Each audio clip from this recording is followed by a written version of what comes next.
جب ایک انسان کی روح اللہ سبحانہ و تعالیٰ قبض کروا لیتے اور جب اسے قبر میں ڈالا جاتا ہے، کہتے ہیں جو قبر میں ہمیں ہمارے رشتہ دار جو ہمیں دفن کرنے آتے ہیں وہ 40 قدم تک بھی دور نہیں جاتے کہ منکر نکیر آ جاتے ہیں اپنے حساب کتاب کو لے کر، 40 قدم بھی نہیں گئے.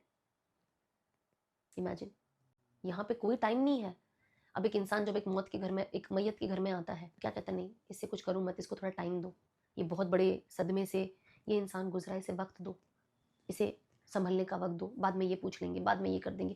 اس انسان کو تکلیف مت دو کیونکہ اس انسان نے اپنے اس انسان کو کھویا ہے. لیکن جیسے انسان مرتا ہے قبر میں، آپ کے پاس وہ وقت نہیں ہے کہ اللہ سبحانہ و تعالیٰ کہیں گے کہ بھائی اتنے بڑے شوق سے یہ گزرا ہے، یا اب بھی اس کی روح قبض ہوئی ہے، یا اب بھی قبر میں آیا ہے، اور قبر بس 2x2 ہے، اتنے سے کے اندر یہ فٹ ہو گیا ہے، اس کے اوپر پورا اندھیرا ہے، اسے باندھا گیا ہے، اس کے اوپر مٹی ڈال دی گئی ہے، ایک روشنی کا ایسا ایک ہم کوئی پن ٹوچتے ہیں نا کپڑے میں، اتنا کا بھی ایک اتنا سا بھی سراغ نہیں ہے جہاں سے باہر کی روشنی آ رہی ہے، جہاں سے باہر سے ہوا آ رہی ہے.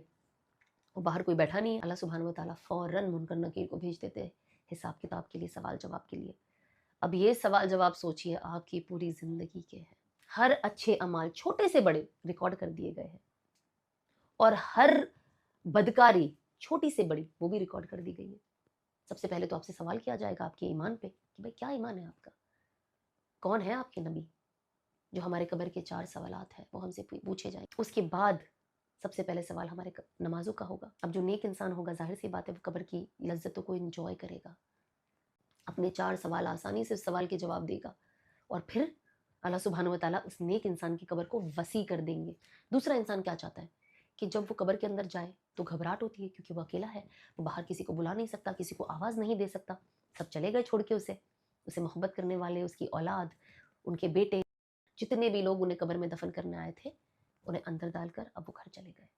انسان جب اندر جاتا ہے تو وہ کیا سوچتا ہے کہ اس کے ساتھ کوئی ہو.